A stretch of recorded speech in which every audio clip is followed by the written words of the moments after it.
Hello, everybody, and welcome to Heartlight Vedic Astrology. In today's talk, I was going to discuss the full moon or Purnima that's coming up September 17th of October 2024, so in a few days. And this is from a Vedic astrology or Jyotish perspective, so ancient Indian astrology. And it seemed like the theme for this moment in time was protecting future generations. So let's take a look. Note beforehand, the information presented here is for educational purposes only and should not be considered medical, financial, professional, life advice of any kind. If you are in need, please contact an appropriate professional for support. And you might take a minute or two to read the rest of this disclaimer. If you're new to Vedic astrology, also known as Jyotish in Sanskrit, are my videos. All of my teaching videos on the subject or my concepts playlist, they can be found there. And wherever you see a double asterisk in one of my talks, that means there's a teaching video on that subject if you'd like to learn more. My channel is all about playlists, so that the videos are easy to find on different topics. So I have playlists on like planets, grahas, houses, bhavas, yogas, planetary combinations, and there are other ones as well. Also, if you like to learn astrology by looking at famous birth charts, I have a list of all the birth charts I've analyzed on this channel. So famous people, places, moments in time, and they're in my birth chart archive list 2024 videos so that they're easy to find. Other videos to watch with this one to get more out of this talk, because it's an interpretation talk and I incorporate a lot of different concepts. North, South, and East Indian plus Western style charts. Introduction to navigating a birth chart. The Lugna, also known as the Ascendant and Rising Sign First House. Introduction to the constellations and rashis, constellation and rashi categories, planetary aspects, natural benefic and malefic planets or grahas, big bala or directional strength, chidra grahas or planets of vulnerability, planetary exaltation, debilitation or uccha nicca, grahas or planets in their own sign or star, planet retrogression or vakri, nakshatras or lunar mansions, parivartana yoga, exchange of houses, buddha-ditya yoga, and the intelligence combination, solar yogas, veshi, vashi, uveachari, and lunar yogas, sunapha, anapha, duradara, and kamadruma. Okay, so let's take a look at the chart for 17th of October. This chart is oriented towards 7:25 a.m. Eastern Standard Time. That's the time zone I live in. And yeah, so let's get some context first. So the day lord here is Jupiter, and the graha lord is Jupiter. Okay, so a lot of Jupiterian energy here. And you can see Jupiter is in the 8th house of deep psychology, but also long-term issues. Okay, so Jupiter represents things like justice and law, but also balance and speech and children. Okay. The Dasha period or planetary period is Ketu, Rahu, Saturn. So from that already, Ketu and Rahu are the north, south and north node of the moon, respectively. And they both have this very like unexpected, sudden, hidden energy to them. And then Saturn here represents long-term problems. Again, obstacles, delays, anxiety, depression, doubts, skepticism, that sort of thing. And you can see that Saturn is super strong in the 5th house here. So Saturn's in its own sign of Aquarius, which is a fixed air sign, and it's retrograde. The line underneath Saturn means it's retrograde. So because it's retrograde and in its own sign, Saturn is doubly strong. And fixed air sign means that these are like usually ideas that are hard to move or change or budge. Okay. So I should probably, before I get too far along, this is a North Indian style chart that I use in all my work. And so you start at the top, that top diamond in the middle, that's the Lugna, also known as the Ascendant Rising Sign First House, all different names for the same thing. And from the first house to get to the second house, you go up into the left, so kind of counterclockwise. So that little triangle in the upper left corner with Venus in it, that's the second house. Now, from this chart, we know we have Libra rising. The reason why is that little 7 in the bottom corner represents the 7th constellation of the zodiac, which is Libra or Tula in Sanskrit. Okay, and that also tells us a lot because Libra is a bit different than Western, and Vedic astrology is different than Western astrology. Libra represented by scales, which is the same, but different kinds of scales. So in Western astrology, the scales are the scales of justice. in Vedic astrology, the scales are the scales of the marketplace, so like measuring and weighing, that sort of thing, accounting. And the other thing is that in Vedic Western astrology, Libras are sort of told to be like very like conflict averse and just kind of maintaining peace at all costs, even to themselves and that sort of thing. But in Vedic astrology, Librans are rebellious, actually. So it's a bit of a energy shift from one system of astrology to another. But getting back to the Shah period, we talked about Saturn. So we've got unexpected, hidden issues, and then long-term problems twice over. And Saturn happens to be in the fifth house. The fifth house represents children and teachers, and Jupiter represents children and teachers. So again, it just seems like already the energy, the planets are pointing us towards fifth house issues. And also 6, 8, 12. Okay. And you'll see that remains pretty true throughout the whole of the analysis here. Okay. So, if you're not familiar, the 6th, 8th, and 12th houses are all dushtanas, or houses of suffering. Okay. And so when we have Rahu and Ketu in 6th and 12th house here, as we do, that's going to be a lot of unexpected change and problems and loss. Okay. So, and then Jupiter representing again children in the 8th house. This is like long-term issues regarding children. So we're already starting to get some information here. Okay, and then this Dasha period of K2, Rahu, Saturn is shifting to K2, Jupiter. So again, more Jupiter energy on October 30th. So just a couple weeks here. Yeah, a week and a half, I guess, after the 17th. So Jupiter also represents spirituality and advising, especially like spiritual advising. And Jupiter is aspecting Ketu in the 12th house. So we have a lot of 12th house energy here of losses, isolated places, expenditures, that sort of thing. And Jupiter can also represent things like charity, and the 12th house can represent charity as well, because you can't have losses like good losses, like, donating money, and that would be a loss, but, for good reasons, rather than some unexpected bill, right? And then K2 again is a separatist planet. It can be quite destructive. And we have Mars aspecting from the 9th house onto K2. So, the last month or so has been quite chaotic around the world. And that's partly because Mars has been aspecting K2 for a while now. Okay. So there's a lot of destructive energy in the 12th house. So again, overseas, potentially isolated places, and then spirituality, charity, and children.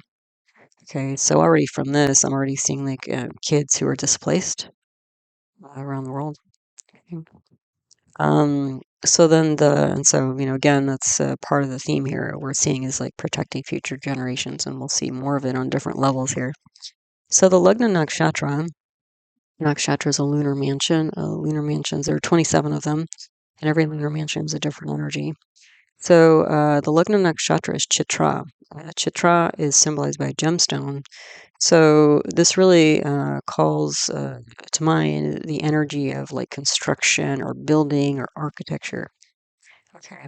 Because of the facets of a gemstone, those planes. Okay. So we're building something here. Okay. And we might be building potentially leaders of some kind, or some, because we have the sun in the first house. And sun, I believe, is also in Chitra. Yeah, sun is also in Chitra. Okay.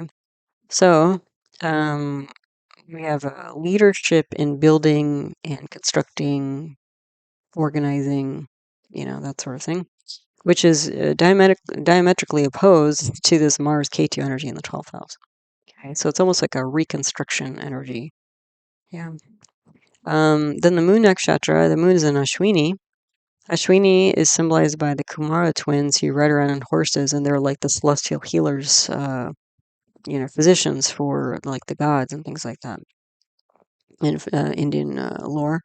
And so Ashwini always has this energy of like being a pioneer, of being like a rescuer type person, that sort of thing. So the mind, the moon represents the mind. The mind here, like again, if this was a person, the mind is about rescuing and saving.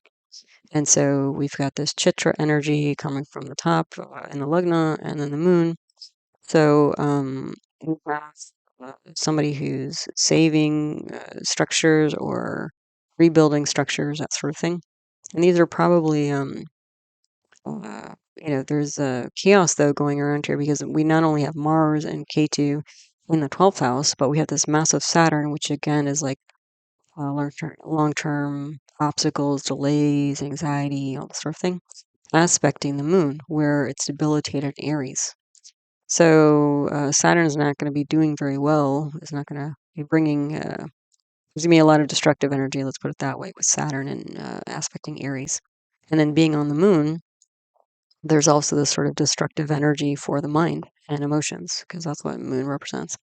But we do have the Sun and Mercury aspecting from the first house, and Sun, even though it's debilitated in Libra, it's exalted in Aries. So that's where this um, kind of shaky, burgeoning energy, leadership energy is coming from, okay? Because Saturn, Sun might be debilitated in Libra, but it's exalted in Aries.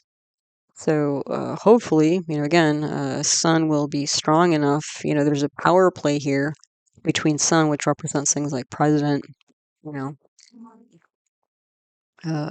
king, royalty, sort of figurehead, potentially, and Saturn, which is physical destruction, but also like proletariat. Okay. Um, and we have not only Moon here, which is one of the mind planets, but Mercury as well. And Mercury is in a nakshatra called not Chitra, but Swati. Swati is symbolized by new grown grass blowing in the wind. So it's a very fragile energy, and there's like this kind of nervous energy typically that I see with people with important placements in Swati. So again, this kind of like shaky new leadership popping up here for, again, if this was a person or a place or a time. And now the energy is going to be directed toward the seventh house. The seventh house represents things like partner, like spouse like partner, but also business relationships, business partners, and enterprise, like independent business. So with Sun being exalted in Aries in the seventh house, it looks like there's some major um, motivation and action towards building something independent that's new. Now, it's a little bit shaky, potentially, and there's some challenges here with Saturn, but that's what's going on. And then also with Mercury and the Lugna here, the rising sign, that means that there's some news about this. And Mercury, being in the first house, has bala directional strength, so Mercury has some strength to it. So even though there's like this shakiness because of the Swati nakshatra, like this could be an announcement about starting some new enterprise. Okay. But again, it also looks like there's something here about leading the minds of people, right? Because we have Mercury and Moon, the two mind planets, involved in this 1-7 axis here, which is, you'll see as we go through, like pretty important.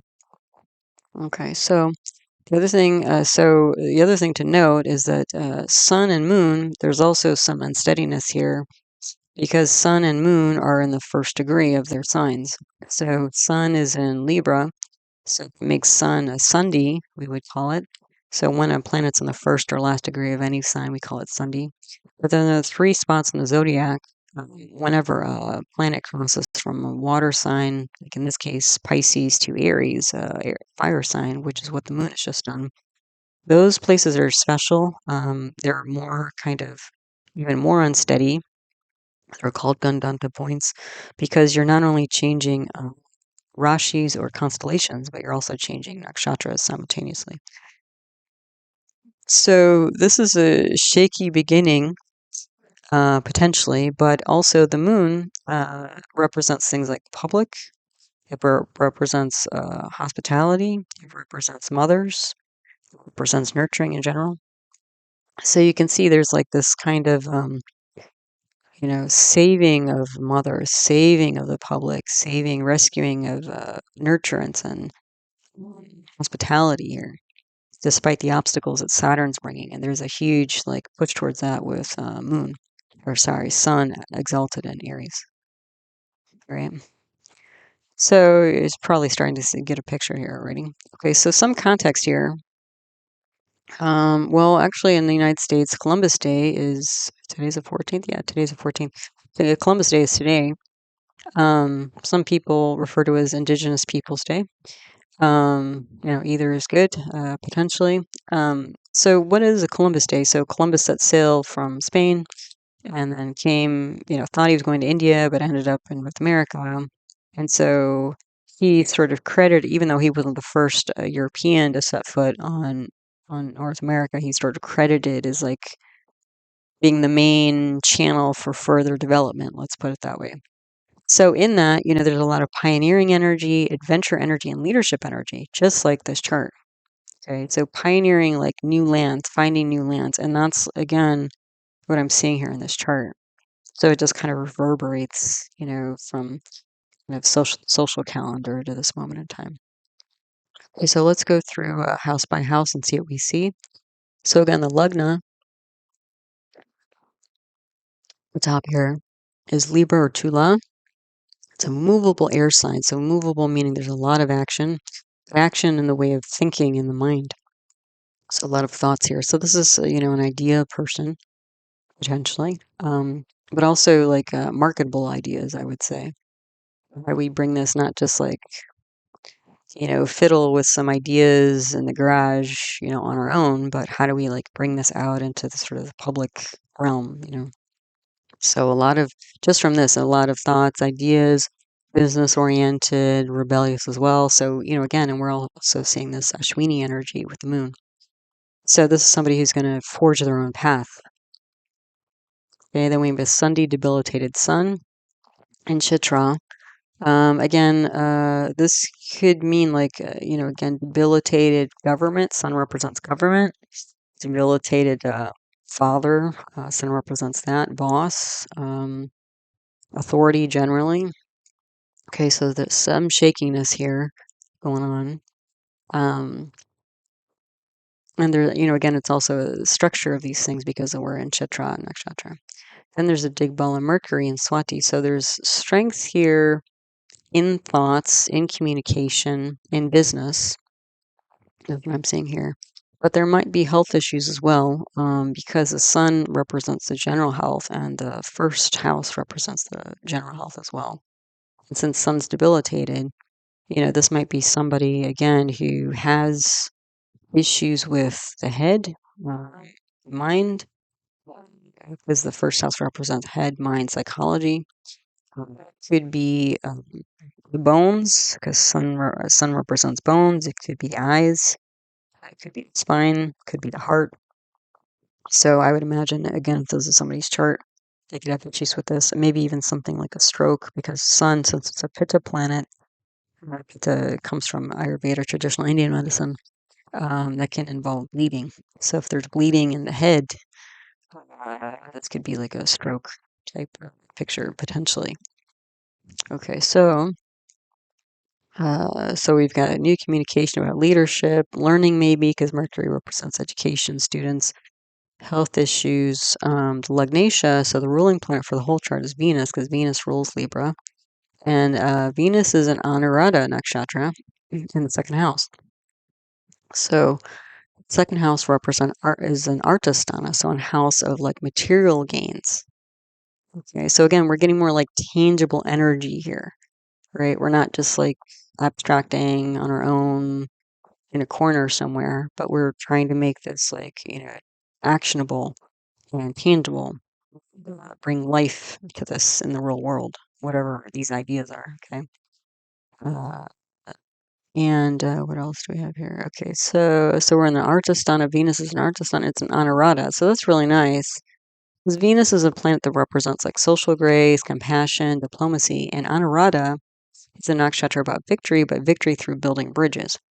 So, and we also have aspecting Venus. We have Jupiter, a retrograde, in Mrigashirsha. Mrigashirsha is about searching, seeking, but also can be advertising. So we have the two great benefics in the second house, and the second house represents things like family, it represents things like inner circle, it represents things like finance, it represents things like assets, it represents things like communication. So with this combination here, this is somebody who, again, we've got one speech planet of Mercury with directional strength in the lugna, and then we have these two benefics in the second house. We do also have Saturn aspecting here. But I would imagine that what this is somebody who's able is well spoken and is able to speak to people about, um, build bridges, build coalitions through speech, and build a social network to help deliver like finances and assets to, again, build this thing, whatever it is, this vision here.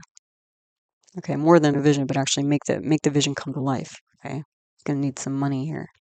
So, so again, there's that seeking of finances and bringing people on board, to again help fund and raise resources to uh, build here.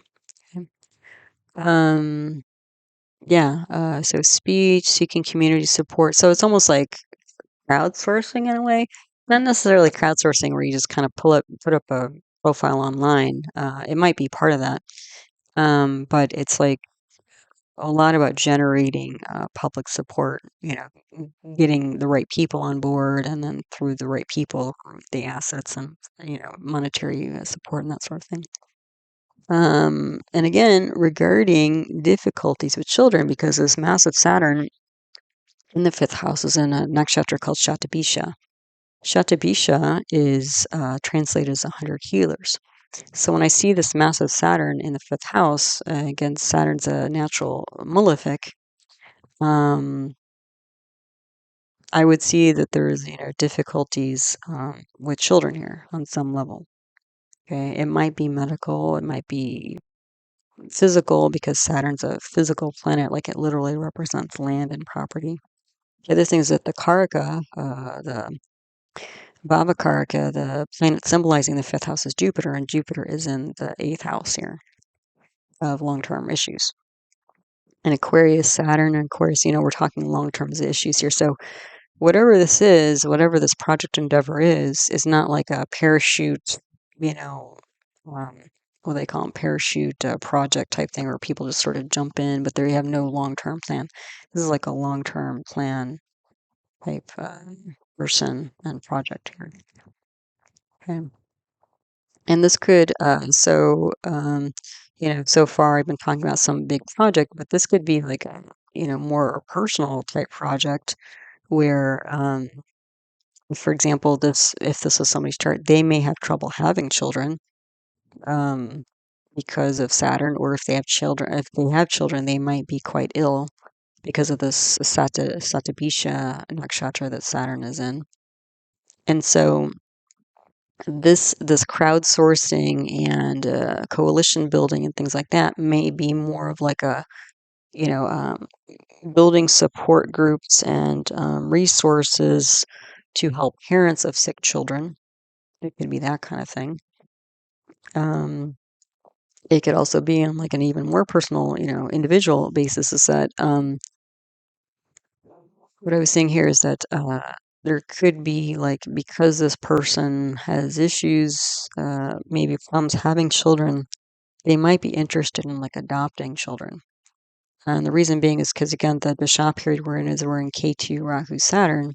So Saturn again is this, couple with children in the fifth house. K2 is a 12th house of isolated, distant, foreign places potentially. And Rahu is in the sixth house, and Rahu is an ambitious planet. But K2, Rahu, and Saturn all symbolize foreign things. So again, if it's a personal project or a larger public project, there's between the K2, Rahu, Saturn, and the 12th house stuff that's going on, this probably has some international basis. So this might be somebody who a child from abroad.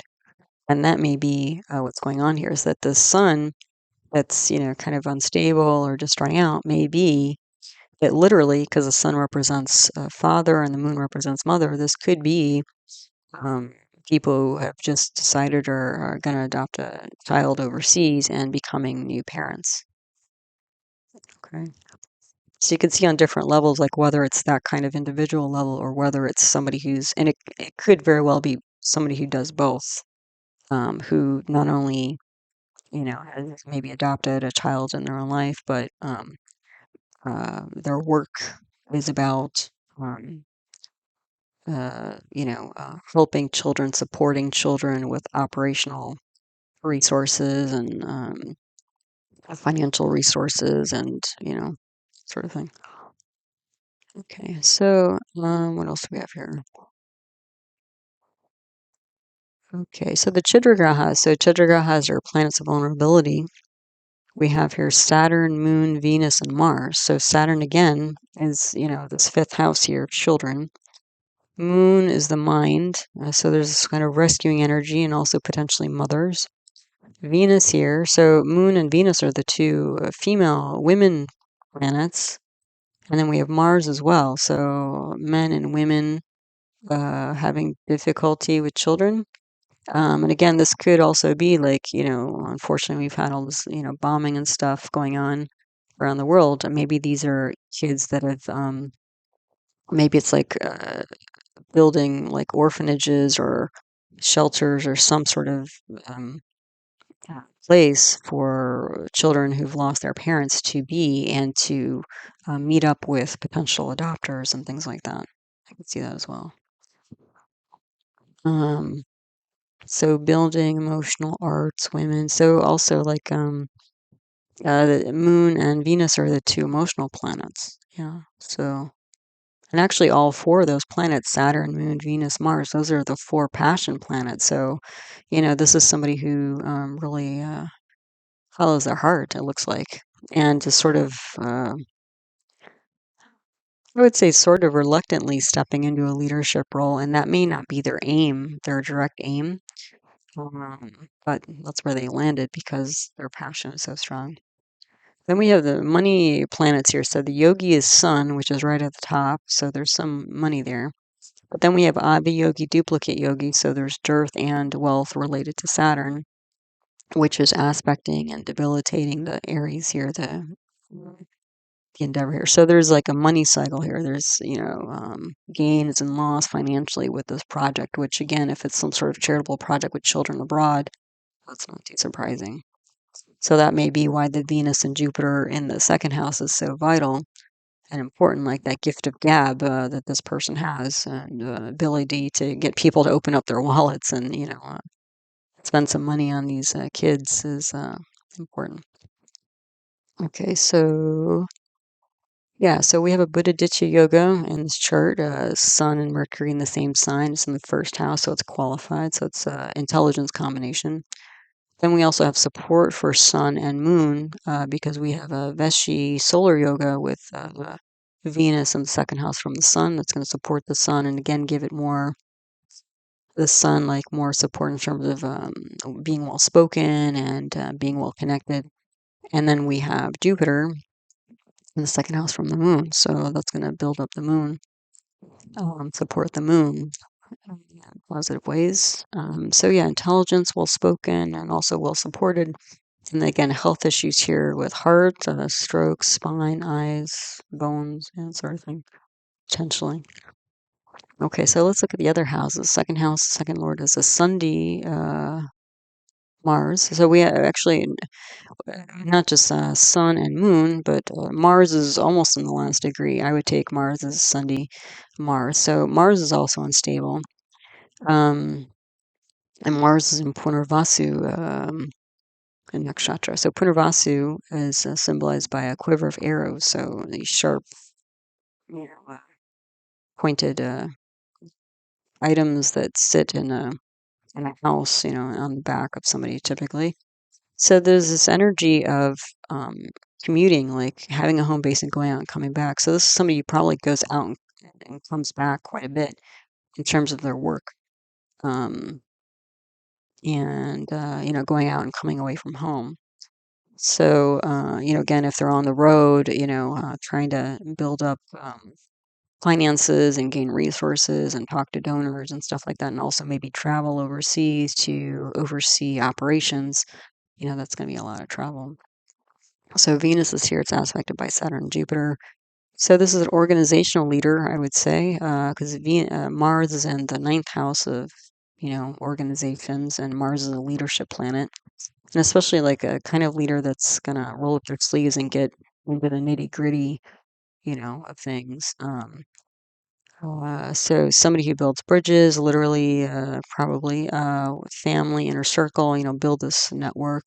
Speech, gifted, I think, with speech, finance, and as an advisor, because Venus and Jupiter are the two advising planets. Crowdsourcing. I would also say, like, again, on a more personal level, like repairing a family rift here. It looks like, because again, the second house is family, so it looks like the family line here is about helping people out when they're in trouble. Okay. So, they step up when there's a need.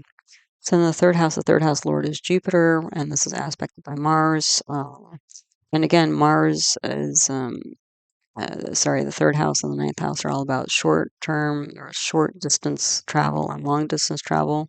There's probably a lot of traveling here, or in commuting even, but also courage. Mars is the courage planet in the third house as well. This is also somebody who, third house represents nonverbal communication. So this is somebody who like literally walks their talk. They're not just like a gifted speaker who can like, have people magically open up and dump out their wallets in front of you and all their money. But this is somebody who, walks their talk and does the same. So there's, I think, integrity here. Then the fourth house here, the fourth house lord is Saturn. It's aspected by Jupiter, which is debilitated in Capricorn, but it's aspected by Mars, which is exalted. So Mars is quite strong. So again, the fourth house represents things like home and family line, spiritual line, that sort of thing. And Jupiter being debilitated, there it's be somebody who like tries to overcome, and a family line that tries to overcome sort of, injustices through action of some kind, very practical action. So somebody who's like seeking happiness, I think, a practical family. Also, the fourth house is education. I think with this kind of background, this is somebody who probably has like a business, real estate type background of some kind. And again, traveling from home here. In the fifth house, again, this massive Saturn, advising through difficulty. I would say illness with children, maybe teachers, also family genetics. So it could also be that part of this like difficulty with children is a genetic issue, because Saturn is the lord of the fourth house, and the fourth house can represent genetic issues. So since the fourth lord has gone to the fifth house, it could be that maybe the reason why this person's interested in adoption is because there's some genetic issues that they're trying to avoid, you know, um, sending down future lines, that sort of thing. And then the fifth house here is the upper GI, so there could be upper GI issues, uh, possibly heart palpitations as well, because Saturn represents a lot of vata or wind energy. So from an Ayurvedic point of view, this would be like a little like Saturn also represents the neuromuscular junction. So it could be that this person has either GI problems or, again, like palpitations type stuff. Okay, so then if we look at the other houses here, the sixth house, the sixth lord is Jupiter. So the sixth house is, and we have Rahu in there, in Uttara Bhadrapada. Uttara Bhadrapada is a nakshatra symbolized by the back legs of a funeral pyre. So there's a lot of destruction, but there's also this sort of like conscious release of destruction. And the sixth house represents also daily routine, enemies, but also like displaced persons and family members that aren't part of your bloodline. So again, like adopted children type stuff. And then the thing is that the lord of the sixth house has gone to the eighth house of long-term problems. So even though the sixth house is acute issues, these are long-term issues we keep seeing over and over again here. So this could be like a deliberate release of problems that have become long-term, including financial issues, because Jupiter can represent finance and the sixth house can represent debts. It could also represent like children or adoption. So again, this person might be not only doing these things for themselves on an individual basis, but doing it for other people as like their main work. Then the seventh house here, the seventh house lord is Mars. We have Moon here in Ashwini. It's aspected by an exalted Sun, and debilitated Saturn and Mercury. So leadership through difficulties, independent business, courage. This could also be siblings, children. So because the third house is siblings typically, and then the fifth from the third would be the seventh. And so the fifth from the third would be children of siblings. So it might even be that there are difficulties with a sibling because the lord of the third is Jupiter and it's gone to the eighth house of long-term issues. So it could be that there is a sibling who is not doing well or passed on, and so this person adopted um, or is caretaking for the siblings' children. It could be. So, and then also mental emotional struggles because again, we have these two mind planets, Mercury and Moon, in the middle of this like exalted Sun and debilitated Saturn. I mean, that's going to be a lot of stress and tug of war on the mind and emotions here. And this could also, again, spouse as well. So, again, it looks like the whole family's involved, which we'll see as we get into the sub zodiac analysis. Then the eighth house lord is Venus. It's aspecting its own house here, so that's going to build up eighth house. And then we have Jupiter here, which is funny because even though Jupiter is a natural benefic, in this chart, it's also a pure temporal malefic because Jupiter owns two negative houses, the third and the eighth, third and the sixth. In a way, it's sort of a mixed bag. Jupiter as a karaka going to the eighth house is not great, but we usually want lords of negative houses to stay in negative houses because it's almost like two negatives create a positive. So again, it's like whatever this issue is, and again, Jupiter is lord of the third house of siblings and the sixth house of, adoption, gone to the eighth house. So it's almost like taking a negative situation and turning it into something positive is what I'm seeing here. And with Venus and Jupiter in the eighth house, this is a lot of positive, benefic, kind, compassionate energy deep in somebody's psychology as well. So that's pretty great. What else? High-minded. How did I write? High-minded, kind person, practical, and spiritual advisor. Because again, there are the two advising planets in the eighth house, seeking to build a coalition. So yeah, make lemons out of lemonade. That's this kind of person. Or even like build a lemon orchard. Like that is like that. That's this kind of person. Not just make lemonade, but make a whole orchard from it. So ninth house lord is Mercury. We also have the Sunday Mars, so again, a little bit unstable, but there's like some kind of new or novel organization here, traveling from home, education regarding business, real estate management, that kind of thing. So this could be that because this person is like kind of new to stepping up, looks like into some major leadership role, they may have already, or they might at some point get like an MBA type degree to support what they're doing here to make what they're doing more efficient and get more out of the resources that they're able to kind of gather. Then the 10th house here, the 10th house lord is this full moon. So again, this is like some sort of public work. That's why most Librans, when they do some sort of work, it's in the public realm. But the other thing is that this 10th house lord is gone to the 7th house of independent business. So, uh, it's like a private enter. It's sort of funny, like private enterprise for the public. And Aries, if you watch my Aries video that I just I think last week, Aries represents uncharted, dangerous places potentially. So again, this could literally be like up in the mountains or kind of in an isolated place, or, again, if it's overseas, places that have been, ravaged by man-made or natural disasters, that sort of thing, and trying to find their way and support their way, build infrastructure, uh, long-term infrastructure in these places. So then the 11th house lord is the sun. It's aspected by Saturn. So this is like a public forum stage that we're seeing here with different groups and stuff like that. So this is, again, probably gathering together different people from different groups around the world.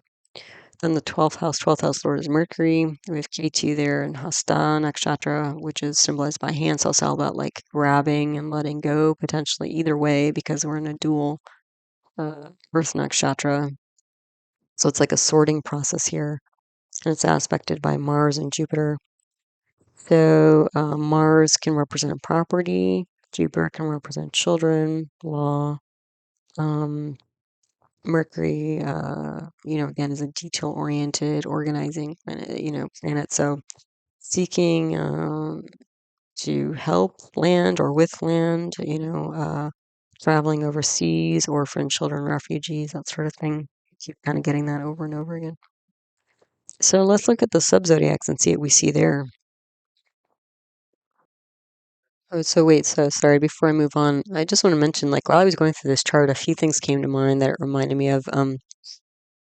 Yesterday, there's this woman that I know, and she lost her son yesterday, exactly a year ago. He was a young man in his early 20s, who, unfortunately committed suicide. So some of this kind of genetic stuff that's going on in this chart, and also this like stress on the mind with, exalted sun and debilitated Saturn on Mercury, with Mercury K2 energy in the 7th house here.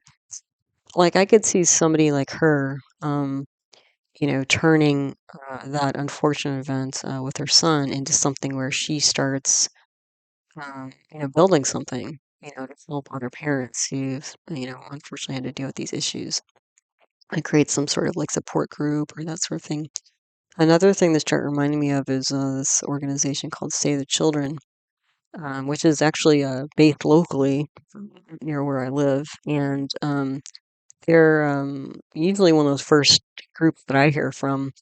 That whenever there's a, again, natural or man-made disaster, they're the first to give whatever is needed in a situation. So maybe it's blankets, or maybe it's medicine, or maybe it's food, or maybe it's education, or whatever it is, um, to help kids all around the world. So that's the kind of energy that, again, is coming from this chart here.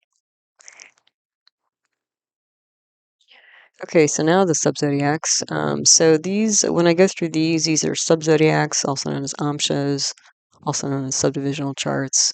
So these are basically ways of slicing and dicing up the main chart to get more information, but these are mostly used for timing. So I don't see people typically just looking at the amshas without ever bringing it back to the natal chart. You basically take the information here and bring it back and integrate it with the main chart. So at the top here, I have the Dasha period of K2 Rahu Saturn, which is switching to K2 Jupiter on 30th of October. And so what I've done is I've circled those planets. I circled K2, Rahu, Saturn, Jupiter. So those are the planets that we're looking at for this next bit of time here in these different categories, okay? So to see like what direction things are going or where the energy is focused and that sort of thing. So the first one here is Navamsha D9. This is spouse and partnerships. Now this is real interesting for this chart, is that you can see this is a Vargodama Lagna, meaning that this is the same rising sign of Libra as the main chart. And what was kind of shocking to me, I don't think I've seen this like this before, is that most of these subdivisional charts are Libra rising, like the majority of them, I believe, if not half, yeah. So what that means is this is a deep transformational change, not only for this person or a government or boss or whoever it is, but this is going to affect all areas of their life and require all areas of their life. So it's like this gathering up kind of like in the chart, not only gathering up like resources, financial and, material resources to potentially help children, but this is like, this whole endeavor like is pervasive again through this person's life or kind of purpose, you could say. Okay. So yeah, just keep track of how many Virgotama lugnas. It's kind of crazy how many of these are in this. I've never seen it like this. So, okay, so Navamsha D9, spouse partnerships. Well, you would imagine like there's stuff going on with the partner because of seventh house in the natal chart was that Aries with full but Gandanta moon, and then debilitated sun but exalted in Aries, Sundi with Mercury, Swati, and then Saturn. Like that's quite a lot of emotional, mental, emotional pressure on spouse partners, that sort of thing. But you can see here Saturn and Jupiter not well placed are negative houses, but Jupiter does aspect its own sign with Saturn, so that's going to bring up Saturn. You're also going to see as we go through the amshas, Jupiter in many of these charts is in the 12th house or aspecting the 12th house. So again, Jupiter, compassion, charity, finance, children related to the 12th house of losses, expenditures, and overseas. So keep track of that as well. And the other thing is that we end up a lot of times with these planets in 4, 5, 6, 8, 12. So keep track of that as well. Okay, so let's see. So Rahu is with a debilitated sun, like in the natal chart in the Lugna. So this is ambitious but unsteady leader, but there's some strength here because there's a parivartana between the sun and Mercury, sun and Venus here. But you can see there's the person. This is the first house of Lugna is with the 11th house lord of clubs, group, and society. So again, there's a leadership of people here. Leadership of group. So K2 is Swa in the 7th house with the moon again. So unusual independent business. And this also represents the native here. This can also represent mental health issues. Because we have Ketu and Rahu with the moon. Ketu and Rahu by themselves can represent mental health, but then when we have the moon or Mercury or both with that, it's like doubling up on that. So again, that's why like I was thinking of that woman who unfortunately lost her son to suicide last year. Because that can also be a genetic issue, is like mental health issues, right?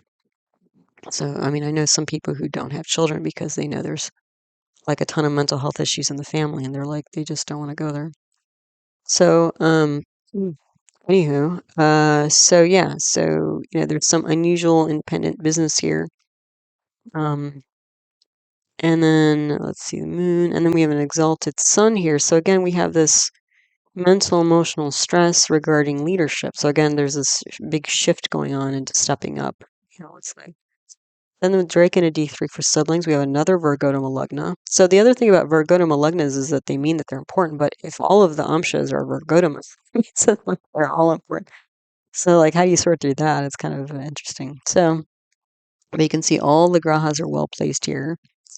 You can see Jupiter is, again, by aspect in the 4th house where it's debilitated with K2. This can be, again, like bringing some sort of charity or compassion to, unexpected difficulties from the past. And the whole family's like this, kind of like the native chart. And Rahu, the ambition planet, is in the 10th house of, 9 to 5 work. So it's like releasing this past and building a new future.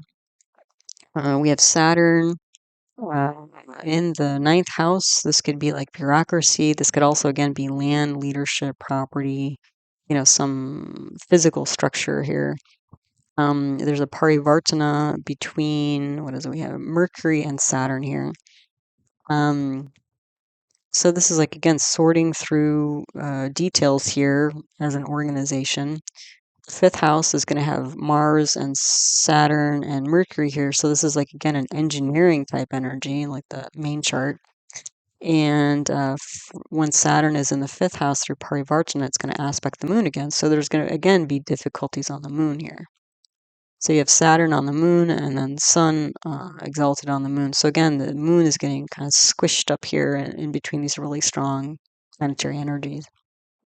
So I would see, like, again, mental obstacles and problems personally and professionally for the siblings. But you can see, like, siblings is important, spouse is important. So it looks like, again, probably what I'm saying is if this person is doing this kind of like overseas charitable stuff, or even if like maybe they're adopting a child or whatever, like the whole family's involved, which again I mentioned in the main chart here.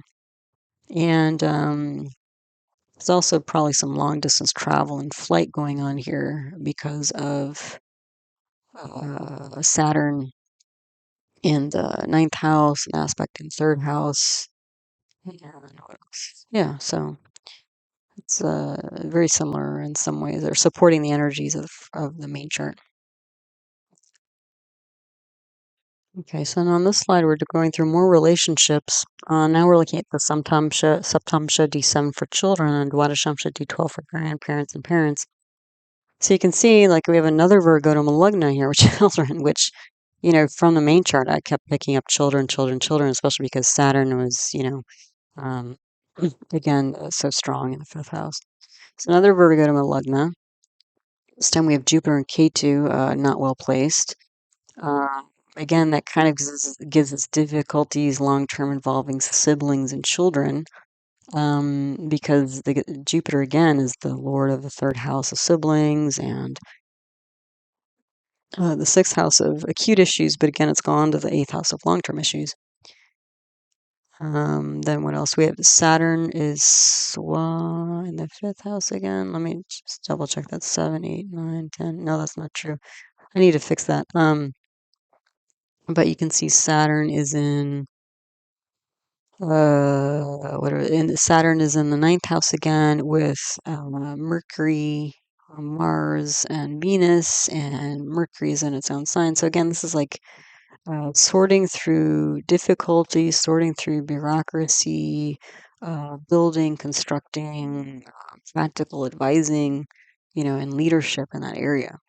Okay, regarding children here. Then the Dwadashamsha D12 for parents, grandparents. K2 is not well placed. Mercury and Saturn have a parivartana from the 4th to 11th house here. So again, supporting problems with group. So again, you know, from the main chart I was seeing, it was like kind of a family line of, you know, jumping in to help out, you know, when people are in trouble. Again, this could be genetic groups, mental, emotional delays, moods, because Saturn and Mercury are together in the 4th house as well as the 11th house. Jupiter is Swa in the 5th house. So this could be biological or even spiritual counseling. If there are some sorts of, you know, some sort of, you know, genetic issues here, you know, or decide what to do. Saturn is, what are the debilitating?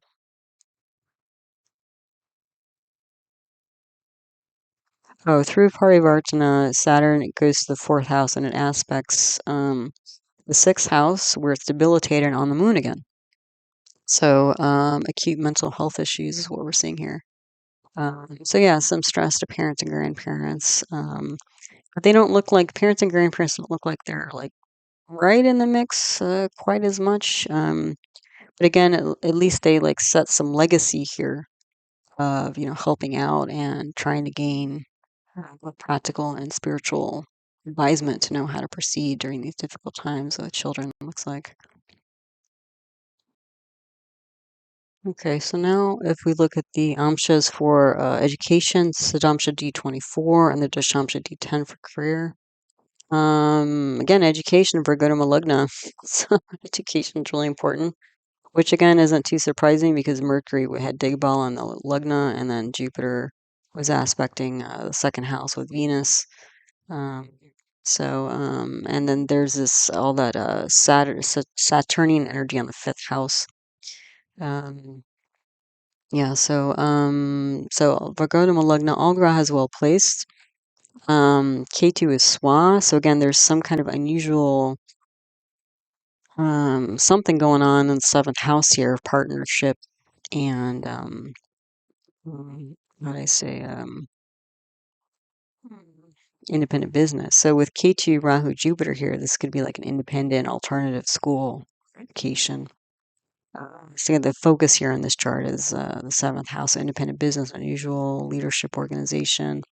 The fourth house, we're going to have Saturn Swa again and Mars here. So again, there could be real estate involved, engineering, construction, management type stuff going on here with education.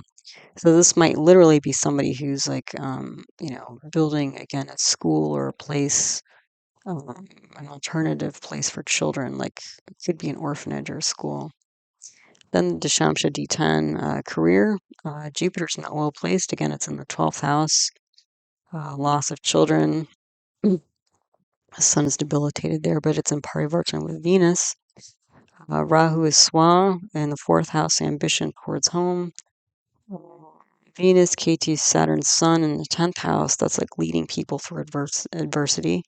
Rahu, Ketu, unusualness. Saturn, delays, obstacles.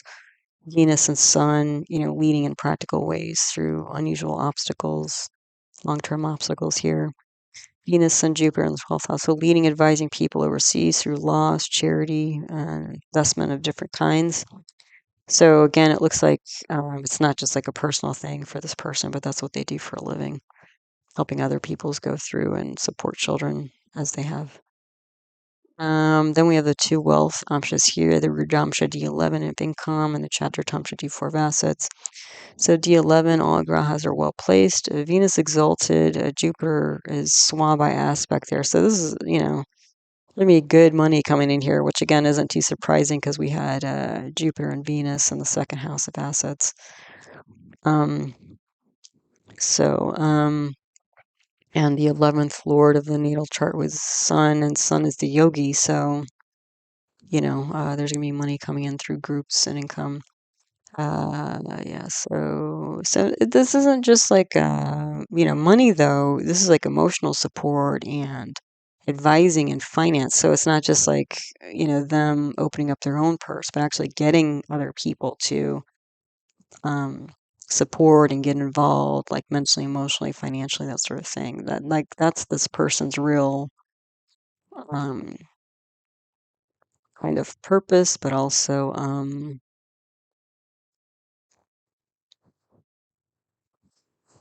that's really sort of it sounds bad, but the word that comes to mind is like a cash cow. So it's not like just fishing, but like teaching somebody to fish. Like this person has the ability to has this like very broad skill set that can bring dollars through the door.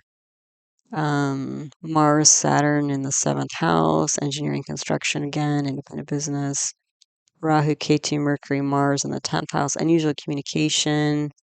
You have action, chaos. So again, it's like sorting through all this stuff here going on with technology and buildings and stuff like that, very practical issues. So there's like the practical side, which is very strong, and then also the emotional, advising, people-oriented side.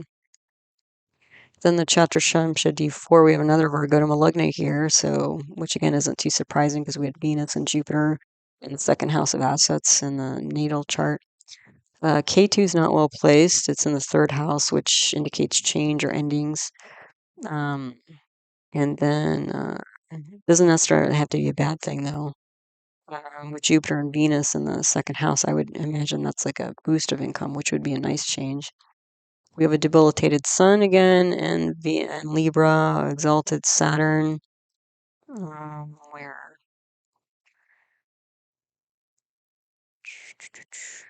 Oh, because Saturn aspects Libra, where Sun is at, and Saturn is exalted there.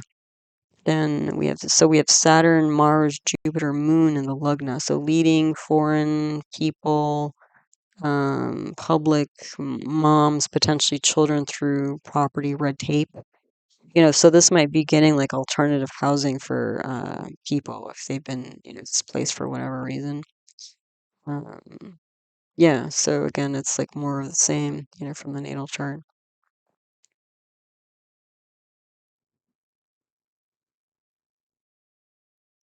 Okay, so now we have here the health amsha. So we have the Tajik Shashtamsha D6 for acute issues. Tajik Ashtamamsha D8 for chronic issues, and the Bamsha D27 for strength and resilience. So in the D6, we have Jupiter not well placed, but it is small in the 12th house. So again, protecting children, charities, this,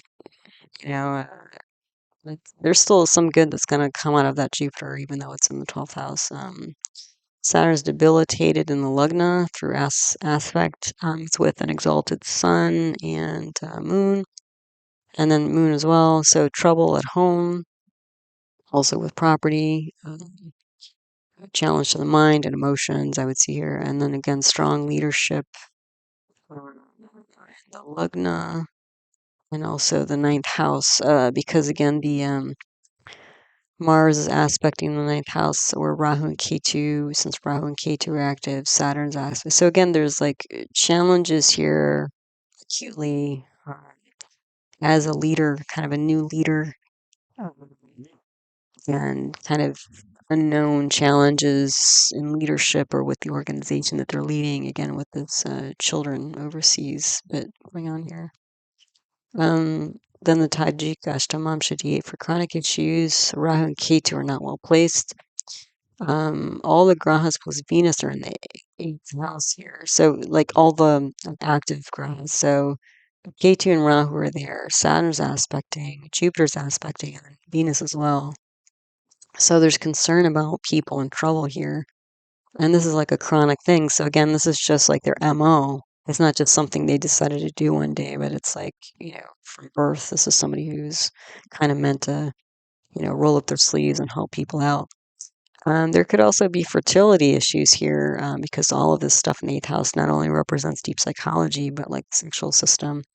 So this could be like, part of maybe why this person is potentially adopting children, because it could be another genetic issue.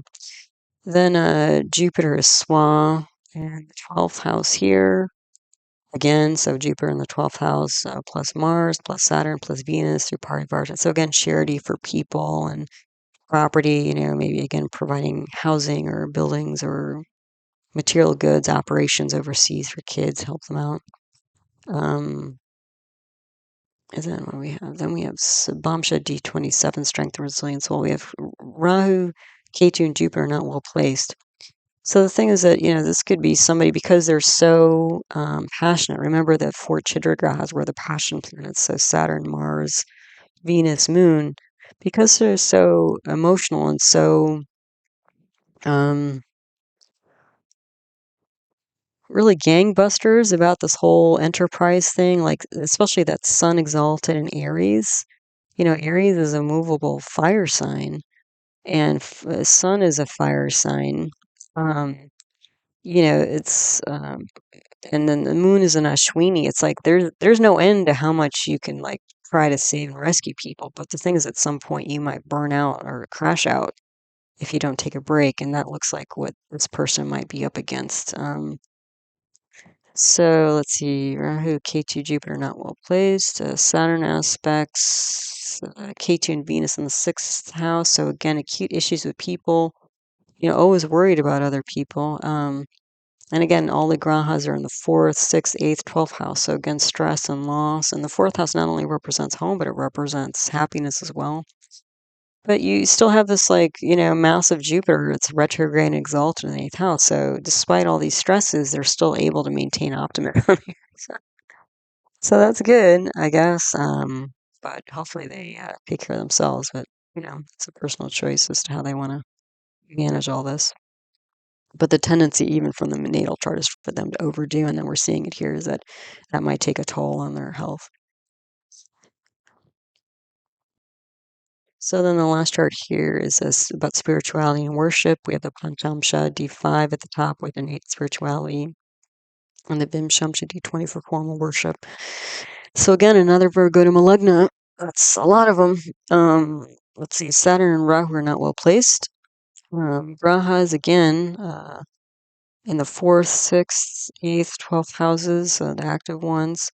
So again, rescuing, helping children, charity. So again, that's just an innate thing that this person does and their general orientation.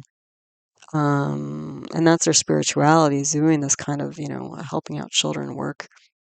And then we have Saturn, Mars, Ketu, Mercury in the ninth house again. So again, building ground operations, organization, and communication, all the nuts and bolts stuff to actually make this stuff happen.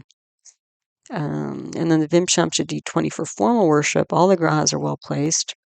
Saturn aspects its own, plus Jupiter in the ninth house. So that's like Saturn in Aquarius again. That's an unwavering spirituality and religious type orientation, and potentially communication as well.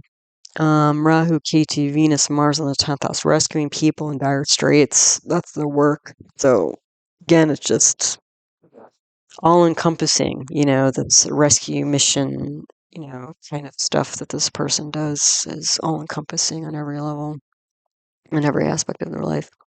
Then Jupiter, Mars, Saturn in Gemini Lagna. So ideas, organization, operations, children, more of the same essentially. So their work and their, personal life and their spiritual life, they're not really separate for this kind of person. They're all merged and integrated. So yeah, so there you go. All right. So as always, thanks for stopping by, listening to one of my talks. I appreciate all the way you guys support my work in the channel. All the likes and comments and subscribes and donations and shares and things. It's all very helpful and appreciated. So thank you for all of that. Again, all of my teaching videos on the subject of Vedic astrology are my concepts playlist. They can be found there.